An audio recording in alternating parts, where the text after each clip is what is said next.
Grêmio e Flamengo. Flamengo tem também uma semana bem importante de Libertadores, tem que reverter um resultado complicado. E aí, ô Jorge Igor, o curioso é que, de repente, o torcedor tava falando, pô, beleza, lá não vai ter jeito, com reserva praticamente um time C ali, muitos garotos. E aí o torcedor, durante o jogo, começa a se animar. Porque esse Flamengo começa bem, joga um bom primeiro tempo, faz um bom primeiro tempo, mas o resultado de 3-2 para a equipe do Grêmio. Assim, de repente, pro torcedor que tá tentando olhar o copo sempre meio cheio, né? Tem algumas coisas positivas que dá para tirar, para ser, de repente, aplicado no time principal, no time titular? Olha, Vitor, se você for olhar o que foi o jogo do domingo passado, do outro domingo, agora retrasado, né, contra o Vasco, o Flamengo também fez uma boa atuação. Uma atuação forte, superior ao Vasco em grande parte da partida, mas não vence, né? De que adianta você ter superioridade, ter domínio, se impor diante do adversário, se o resultado não vem? Eu acho que isso é o que preocupa. Mas a gente está falando de um time mexido ontem. O Flamengo tem algumas boas atuações, mas assim, o Flamengo é o time que ele não mantém isso, né, numa sequência maior. Então você pega, a gente fez esse exercício aqui na sexta-feira, você pega de agosto para cá os bons jogos do Flamengo. Excelente jogo contra o Palmeiras no primeiro duelo da Copa do Brasil, fez um bom jogo sim contra o Bahia, fez um ótimo jogo contra o Vasco. A gente pode colocar até o jogo de ontem como um bom jogo, né, ainda mais com as circunstâncias de escalação de ontem.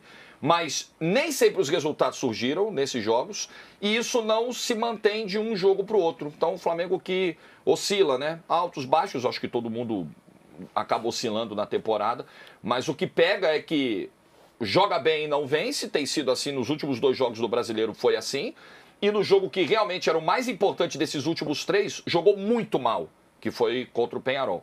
Então é um momento terrível do trabalho do Tite e a decisão que o Carlinhos toma, e a gente tem que discutir não só a decisão do Carlinhos, mas a decisão da arbitragem, tem todo um combo para a gente avaliar aqui, mas acaba jogando por terra de vez qualquer possibilidade que o Flamengo tinha ontem em Porto Alegre no segundo tempo. Então é um saldo muito negativo, para a matemática pior ainda, Botafogo ganhou, Palmeiras ganhou, Fortaleza ganhou e para quinta-feira o panorama segue muito complicado.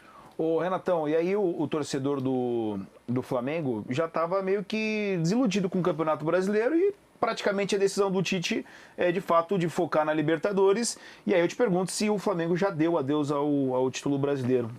Tem como de repente ter um gás aí nessa reta final? Eu acho que nem só pelo Flamengo, mas aí você bota na conta Palmeiras e Botafogo. O ponto aí é o seguinte, o Palmeiras só tem o brasileiro e vem numa crescente. Não acho que o jogo contra o Vasco, por exemplo, foi um jogo de... Mas o Palmeiras vinha num crescimento de desempenho também. Tem um Botafogo, que a gente até falou, né? Vai, roda elenco e mantém. Eu não acho impossível, porém eu acho improvável. Porque você vê a distância, por mais que o Flamengo ganhe o jogo que ele tem... E tem que ganhar esse jogo também, que é contra quem? Contra o Inter, que vem num momento muito forte também. Então, assim, são escolhas que você tem que fazer. Eu acho que é inevitável. Em algum momento da temporada, todo mundo precisou fazer isso. E não acho que o ano do Flamengo é regular a ponto de brigar pro brasileiro. Por isso que eu acho que faz mais sentido, inclusive, você focar em Copas. A questão é que você vai pegar um Peñarol em Montevidéu, que a gente viu, eu concordo muito com o Jorge, o Flamengo ter jogado mal, mas o Peñarol fez um senhor jogo dentro do Maracanã. Dentro da sua proposta, dentro do que ele trouxe estrategicamente pro jogo, eu vou me fechar, vou proteger a área, vou cuidar aqui. Fez um jogo. Imagina esse tendência pro jogo lá no Uruguai, com a pressão de lá e tal. Então, assim, vai ser muito indigesto pro Flamengo. Não acho que o Flamengo já tá fora da Libertadores. Mas, assim, o brasileiro se distancia. Acho que, independente do resultado que vai ter lá no Uruguai, você tem que continuar cuidando do brasileiro. Até para pensar em Libertadores, né? O Inter com essa crescente daqui a pouco tá pegando G4. É um São Paulo que tem uma decisão contra o Botafogo, mas também vai mirar G4. Então, assim, pro Flamengo não ganhar nada no ano seria muito ruim. Não estar no G4, para mim, aí sim, aí é catástrofe. É tragédia no ano do Flamengo. E para você hoje, você teria feito também esse mesmo movimento, né? Porque muitos torcedores falam, pô, beleza, perdemos de 1-0, a situação é difícil, mas a gente tem ainda Campeonato Brasileiro, dá para reverter. Não sei se de repente precisaria poupar todo mundo, né? A gente tem aí daqui a pouco para falar de Gabigol, que pode ser o titular contra o Peñarol, que de repente é uma mistura de incoerência, né, diante do que o Tite vinha adotando, né, como estratégia e em fila, né, de centroavantes.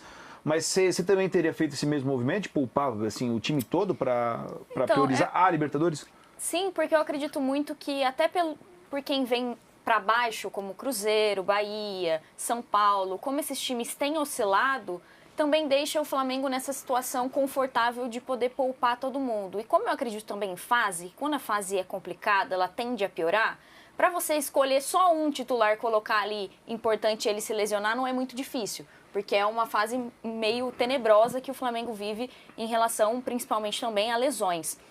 Só que tem uma questão de sistema que também atrapalha muito o Flamengo. Por quê? O Flamengo estava acostumado a ter um cara com muita qualidade na área, que você podia mandar uma bigorna, que ele ia ajeitar, ia limpar o defensor e ia finalizar. Não tem esse cara mais no Flamengo. E é difícil, inclusive, achar esse cara no Campeonato Brasileiro. E o Gabigol não é esse cara também, Não né? é esse cara. Então você tem que mudar o sistema para ele conseguir ser tão eficiente quanto era antes com o Pedro. Não tem mais como você ter uma referência ali que você pode jogar qualquer coisa de qualquer jeito que vai sair um gol. Não tem. Então o Tite precisa achar uma solução inovando no sistema. E o Flamengo já tem tido muitos problemas defensivos. Então é tudo muito complicado, porque são vários problemas que ele precisa achar uma solução e que ele não consegue achar uma solução. E me surpreende muito, eu volto a repetir isso, a falta de equilíbrio defensivo e de sucesso defensivo desse time do Flamengo, porque a gente se acostumou a ver o sucesso defensivo nos times do Tite, e isso não acontece. Talvez seja pela ausência daquele volantão, aquele pitbull de marcação, talvez, mas de fato tem sido difícil defender o trabalho do Tite, porque é um trabalho ineficiente, é um trabalho em que ele não consegue achar soluções.